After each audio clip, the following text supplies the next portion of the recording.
Boa tarde a todos. Queria agradecer aos coordenadores, na figura do Diogo, na figura do Felipe, na figura do Gustavo, o convite para falar com vocês. Ok, não tenho conflito de interesse financeiro, ocupo essas atividades, ou desempenho essas funções.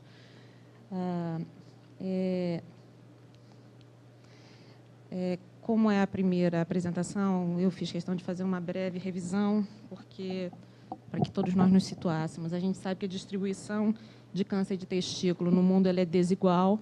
Existem alguns países que estão representados em vermelho, que tem uma concentração maior dessa neoplasia, e o Brasil está nessa coloração mais alaranjada, então tem uma incidência moderada da neoplasia. Nos Estados Unidos, foram esperados para o ano de 2014 cerca de 880 mil novos casos e aproximadamente 380 óbitos dessa neoplasia. Portanto, é uma neoplasia que dá muito prazer da gente curar, da gente tratar, porque o índice de cura é muito elevado. Os mesmos números do Brasil, a gente não tem a incidência absoluta, a gente tem estimativas. Então, nós podemos ver que, para o Brasil... Não tem o laser, não, né? Obrigada. Ok, obrigada. Os mesmos números para o Brasil, a gente vê que a gente tem números absolutos menores e a gente provavelmente tem uma subnotificação do número de óbitos no Brasil. Mas esses são os dados disponíveis para o Ministério da Saúde. Ai, maravilha, agora eu vou ter que coordenar as duas mãos. Esses são os dados no Ministério da Saúde para o número de casos de câncer esperados para esse ano, pouco mais de 500 mil de casos esperados, e a gente pode ver que câncer de testículo não está listado entre os tumores mais frequentes. As projeções do Ministério da Saúde americano mostram que a chance é ascendente do número de casos e o número descendente de óbitos.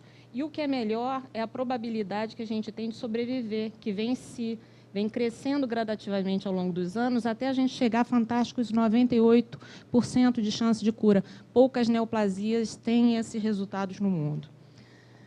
Num levantamento feito no INCA, nós podemos ver que existe aquele pico clássico do adulto jovem, é uma neoplasia do adulto jovem, mas pode acontecer uma incidência perto dessa década, que não se manifestou na nossa amostra no INCA. São fatores de risco, todos nós sabemos o criptorquidismo, e uma intervenção precoce minimiza o risco de surgimento de câncer de testículo. Entretanto, se essa intervenção for feita próxima do período puberal, portanto postergada, esse risco não é declinado. Outros fatores de risco são história familiar, alterações hormonais e imunossupressão, e para os arrojados que gostam de fumar maconha, está aí um risco associado, documentado por 3 trabalhos. A gente sabe que a patologia, ela mostra que a grande maioria de tumores de células germinativas, cerca de 95%, e os outros tumores juntos, entre células não germinativas e tumores não relacionados propriamente, como, por exemplo, melanoma e tumores raros, juntos somam 5%. E o seminoma clássico espermatocítico são menos da metade, aproximadamente metade, mas menos da metade dos tumores de células germinativas, que é o tema da apresentação. No Instituto Nacional do Câncer, nesse levantamento que a gente fez, mostrou que a maioria dos casos são mistos, seguidos imediatamente dos seminomas e depois pulverizado entre os demais outros histologias. A história natural ela é um pouquinho diferente, se você tem um seminoma ou não seminoma. O fato de você ter uma histologia de seminoma caracteriza que esse paciente vai ter um prognóstico muito melhor do que um paciente que tem um não seminoma. E, obviamente, vocês sabem essa história melhor do que eu. O paciente pode ser sintomático, com massas palpáveis pelo autoexame, uma história de infertilidade, uma busca para esclarecimento dessa infertilidade, ou até mesmo um achado num exame de rotina urológico. É importante o autoexame, a gente estimular nossos pacientes a fazerem um autoexame, que não existe essa tradição no Brasil. O laboratório é importante a gente saber, para saber se a gente está lidando com um tumor puro ou misto, que isso vai determinar a mudança na abordagem terapêutica desse paciente. O espermograma, para documentar o grau de fertilidade desse paciente, especialmente se ele for fazer radioterapia. A gente, muitas vezes, recebe paciente já infértil antes do tratamento, e, muitas vezes, isso é atribuído à radioterapia. Na verdade, o fato é que o paciente já vem estéril. E o exame de imagem, ele faz uma suspeição importante com o exame de ultrassom mostrando a presença de uma lesão anecoica sólida na bolsa testicular. O fato é que a discussão nossa é o estádio 1 de testículo, que caracteriza um tumor localizado nessa região. Então, no Instituto Nacional do Câncer, como a maioria dos tumores era mistos, a primeira abordagem é cirurgia e quimioterapia. Os tumores mistos, eles são tratados dessa maneira. O segundo mais frequente é o seminoma, então você vai ter, em uma determinada parte, a cirurgia propriamente dita e seguida da radioterapia. Nós sabemos que a base do tratamento é a cirurgia, por quê? Porque ela é o tratamento padrão. Você tem que excisar o tumor e, dependendo do que você encontra nos achados cirúrgicos, vai determinar o que você tem que fazer nesse paciente, em mais ou menos. A orquiectomia, como vocês sabem melhor até do que eu, ela é diagnóstica e terapêutica, mas ela determina uma falha local de até 15% devido à chance de micrometástases que esses indivíduos têm. E essas micrometástases podem acontecer em 97% das vezes em retroperitônio. Existem 3 abordagens para adjuvância após cirurgia. A minha apresentação é sobre radioterapia, mas vou tecer 3 comentários sobre vigilância e muito, em parte, relacionado ao que a apresentadora anterior fez, que é a qualidade de vida do paciente que está sendo submetido a uma determinada abordagem. A vigilância, a gente sabe que, enquanto que a sobrevida usual de um paciente com tumor de testículo é 98%, a chance de falha dele é elevada, é 17%. E 100% desses pacientes podem ser resgatados após a falha com sucesso. Mas isso não é desprovido de um custo para o paciente. A gente vai ver os custos que esse paciente vai ter, sejam eles financeiros ou emocionais, e daí a qualidade de vida, com a relação com a apresentação anterior. Por que se faz a vigilância? Para tentar evitar a morbidade da radioterapia e da quimioterapia, que podem advir com o tratamento desses pacientes. Você vai ter que fazer esse segmento desses pacientes a cada 6 meses, com consultas e marcadores ou tomografia computadorizada de abdômen, que ainda é o padrão ouro. A ressonância magnética a gente usa, mas não é o padrão ouro. As recomendações são com tomografia de abdômen.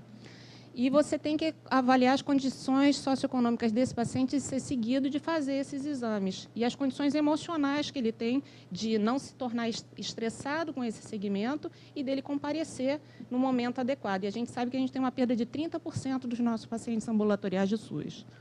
Considerando isso tudo, tem essa meta-análise importante sobre vigilância que mostra que talvez existam alguns tipos de pacientes que não se beneficiem da vigilância. Quais são os pacientes? Aqueles pacientes que têm tumores maiores de 4 centímetros e invasão da rede teste.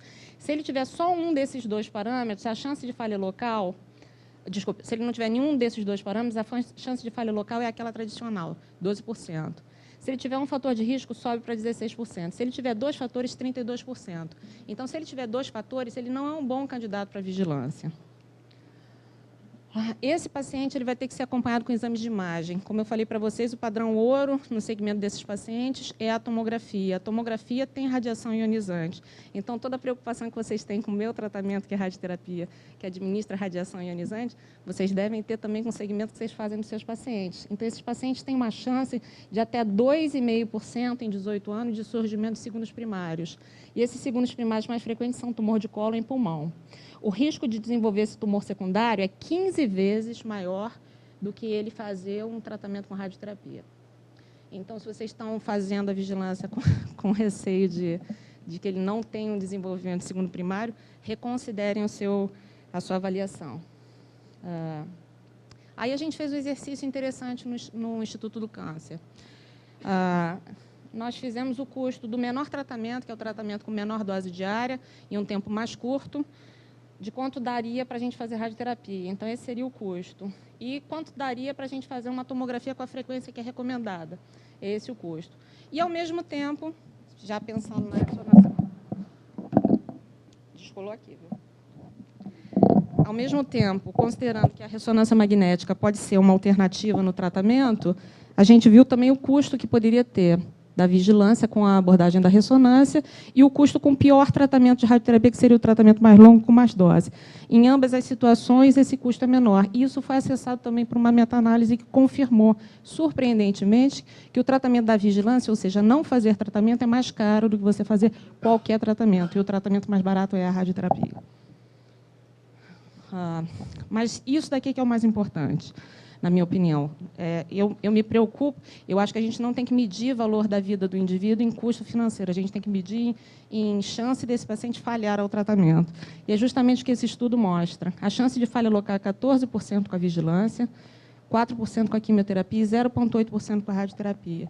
E eu, esse ano, recebi um paciente que estava acompanhado com vigilância e que ele falhou em retroperitônio, e eu tive que fazer o tratamento. A dose que eu tenho que fazer e a extensão é muito maior do que eu teria que fazer num tratamento de primeira. Então, em vez de eu fazer a irradiação de paraórtico só, eu tive que fazer dogleg e ainda tive que dar um reforço na região que ele teve a falha. Então, as falhas acontecem.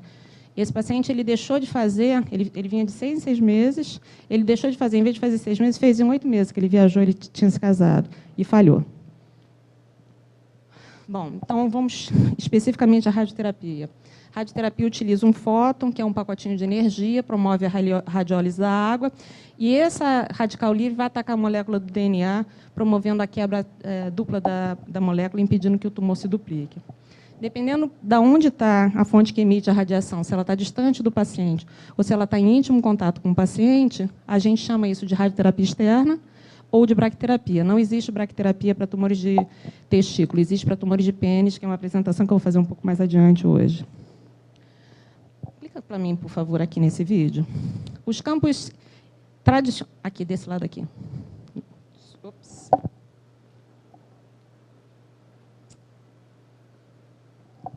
Aqui, por favor, clica no... Tem que voltar. Não está voltando. Bom, os campos tradicionais de radioterapia, eles são estanques, quadrados ou poligonais, e com advento tem que voltar bem. Pode voltar bem para aquela região. Os campos tradicionais de radioterapia, eles são estanques, eles são quadrados, e com advento daquela ferramenta que eu vou mostrar para vocês no vídeo, a gente consegue... Clica aqui agora, por favor. Isso. Aí. Bom, o vídeo lá funcionava na sala VIP, e aqui eu não sei por que não funciona. Não tem problema, vocês resgatam aí para mim se vocês conseguirem. O fato é que isso daqui funciona como se fosse uma persiana. Então, o mesmo mecanismo que a gente tem na persiana, que a gente modula o foco da luz na persiana e a intensidade de luz que a gente quer receber, com esse mecanismo aqui, que são as múltiplas lâminas, a gente consegue fazer a fluência da radioterapia, e, com isso, a gente consegue minimizar a dose de radioterapia que a gente dá nos tecidos sãos. Isso foi determinante em radioterapia em termos de qualidade de vida dos pacientes irradiados. Então, estão aqui alguns exemplos de radiação pélvica. Esse é um tratamento convencional, um paroposto, em que você tem um corredor de dose. As cores mais escuras, mais quentes, significam mais dose. As cores mais frias significam menos dose. Esse é o tratamento conformacional, em que você já começa a ter algum tipo de conformação do tratamento. Esse daqui é o IMRT, não sei se vocês conseguem ver. Está aqui representado um U, que é a cadeia de drenagem linfática, e um reforço de um linfonodo nessa região aqui. Isso aqui é chamado Rapid Arc, que é uma evolução já da IMRT, que você faz isso daqui de maneira mais rápida. Então, nós possuímos essas técnicas todas no Hospital do Câncer e no Centro de Radioterapia da Gávea. Bom, a radioterapia ela deve ser iniciada em até 7 semanas após a cirurgia. A gente consegue uma sobrevida de até 99% dos pacientes e uma sobrevida livre de doença de 97%. São números muito expressivos. Em poucos outros tipos tumorais a gente consegue resultados como esse. Câncer de testículo é o exemplo de neoplasia junto com tumor de Wilms, em que a gente tem resultados excelentes de tratamento. Quer dizer, a gente obtém cura até mesmo, às vezes, em estágios bem avançados. Então, a gente não pode bobear com essa neoplasia. Estou terminando. Mas você pode ter toxicidade gastrointestinal e geniturinária por causa do campo extenso. Então, existem maneiras de você diminuir a toxicidade. Uma delas é, em vez de você irradiar a pelve com dogleg, você faz essa irradiação paraórtica. Você pode fazer essa irradiação paraórtica, e isso é seguro. Você pode fazer isso e você vai diminuir a chance de toxicidade, você vai diminuir a dose em testículo e a chance de ter segundos primários. Mas você continua com a necessidade de fazer tomografia na pelve, porque você deixou de irradiar a pelve. Com isso, você ganhou também uma diminuição de dose. Então, vocês estão vendo aquilo que a doutora apresentou, isso é qualidade de vida. Você consegue uma qualidade de vida muito melhor em pacientes com 20 Gray do que com 30 Gray. Se conseguir esse vídeo, eu vou ficar tão feliz se ele aparecer. Muito feliz. Então, concluindo, É uma neoplasia pouco frequente no mundo, o Brasil tem uma baixa incidência, e em estágios iniciais a gente tem a cura dessa neoplasia. Mas para estágios avançados a gente também cura. Mesmo paciente metastático cerebral, você pode curar um paciente com seminoma. O tratamento é multidisciplinar, a cirurgia é fundamental, a gente deve pesar a melhor adjuvância. A vigilância, aparentemente, é inócua para o paciente, mas não é inócua. Ele tem maior índice de ansiedade, ele tem a maior taxa de conversão em algum tratamento do que qualquer outro. E maior custo financeiro. A radioterapia tem indicação e é bem tolerada e tem menos índices de recidiva do que quaisquer outras abordagens de adjuvância. Muito obrigada.